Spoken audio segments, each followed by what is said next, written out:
The security monitor flickered to life at 6:47 a.m., showing two figures huddled at my gates in the Seattle drizzle.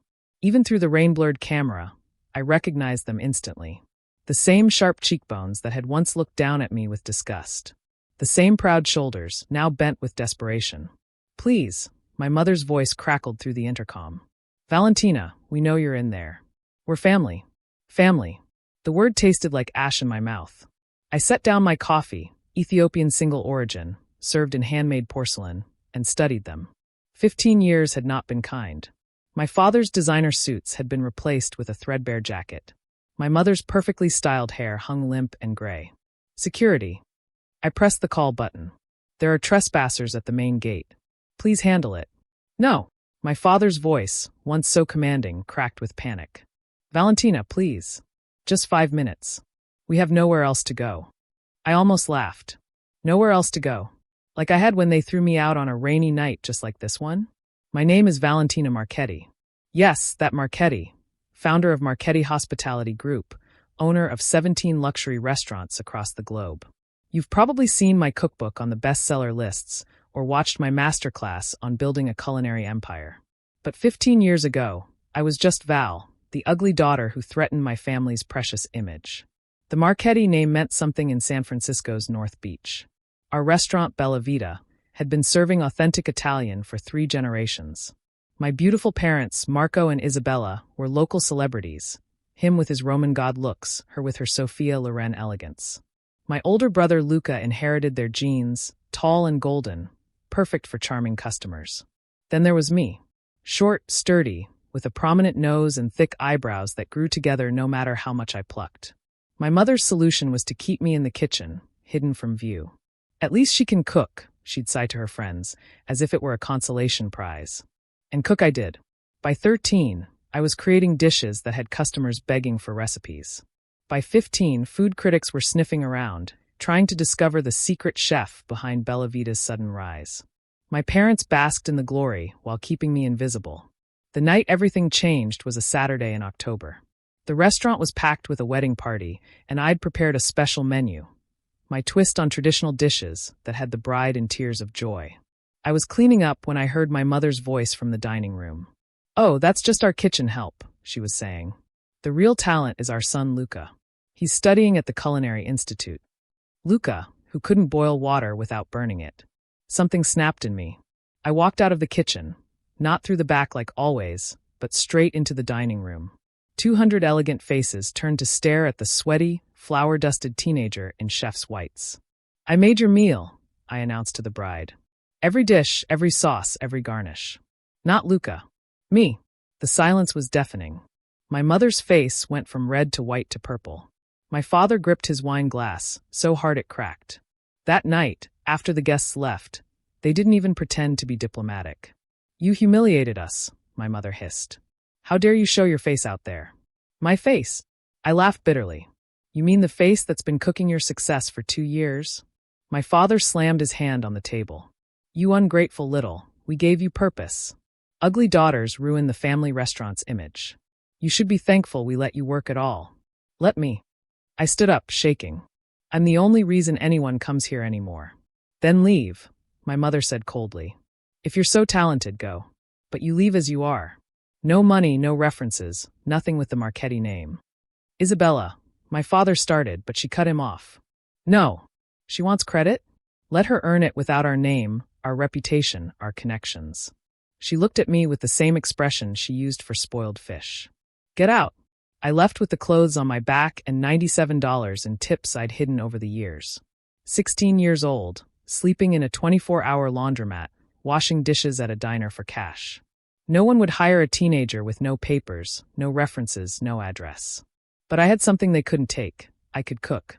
I started small, selling homemade pasta to other restaurant workers, catering underground dinner parties, working 3 jobs while sleeping on couches.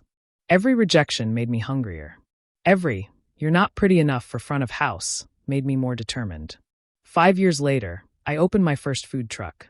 Nothing fancy, just fresh, simple Italian that reminded homesick tech workers of their grandmother's cooking. The lines grew. Food bloggers found me. The ugly girl who'd been hidden in the kitchen now had her face on the side of a truck, smiling defiantly. Within a year, I had 3 trucks. Then a restaurant. Then investors begging to franchise my concept. I said no to all of them, building slowly, carefully my way.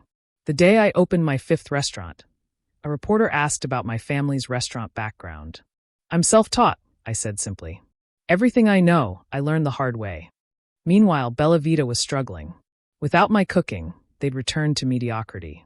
Luca's attempts at innovation were disasters.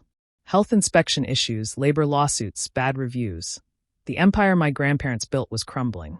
I heard about it through industry gossip, but felt nothing. They'd made their choice.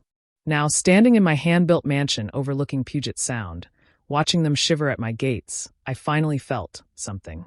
Not satisfaction. Not revenge. Just a hollow echo of the girl who'd begged them to love her despite her face. I pressed the intercom again. I'm opening the gates. Come to the front door. They practically ran up the driveway, past the fountain carved from Italian marble, past the gardens where I grew heirloom tomatoes and herbs. When I opened the door, they stopped short. Valentina, my mother whispered. I'd changed. Not pretty. I'd never be pretty by their standards. But successful people carry themselves differently. My ugly features were now striking, distinctive, memorable. The face they'd hidden was on magazine covers and TV shows. Come in, I said. You're dripping on my floors. They followed me to the kitchen, commercial grade but warm, with copper pots and photos of my culinary journey. I poured them coffee, noting how their hands shook. We lost everything, my father said without preamble. The restaurant, the house, everything. Luca's in rehab. Gambling. I'm sorry to hear that, I said neutrally. We saw your success, my mother added quickly. We're so proud. No. I cut her off. You don't get to be proud. You threw away a daughter because she didn't match your aesthetic. You don't get to claim my success now. We made mistakes. You made choices. I leaned against the counter, the same way I used to in their kitchen. You chose image over family. You chose lies over talent. You chose cruelty over love. We're desperate, my father said quietly. We have nothing. No one will hire us. Our reputation is destroyed. We're living in our car. And you came here thinking what? That I'd forget? That I'd welcome you with open arms. We're family, my mother whispered again, tears streaming.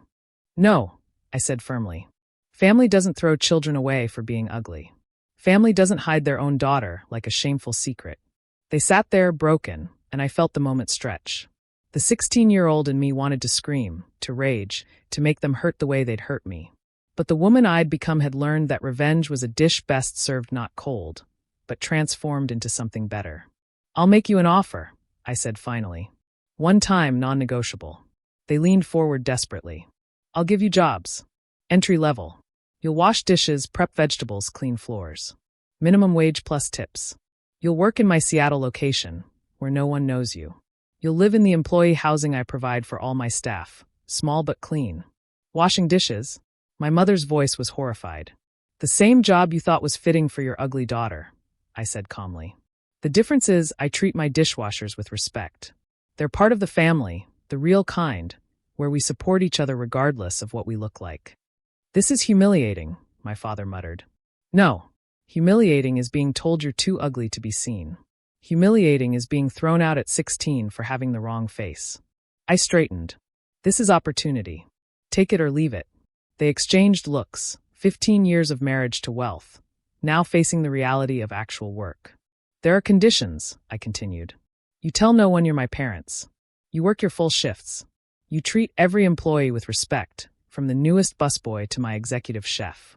One complaint, one hint of the attitude that made you throw me away and you're gone.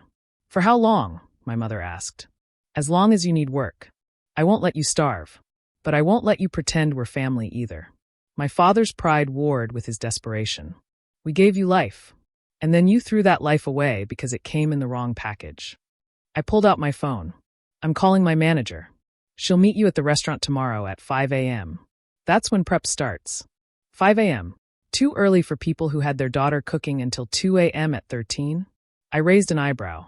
The offer expires in 30 seconds.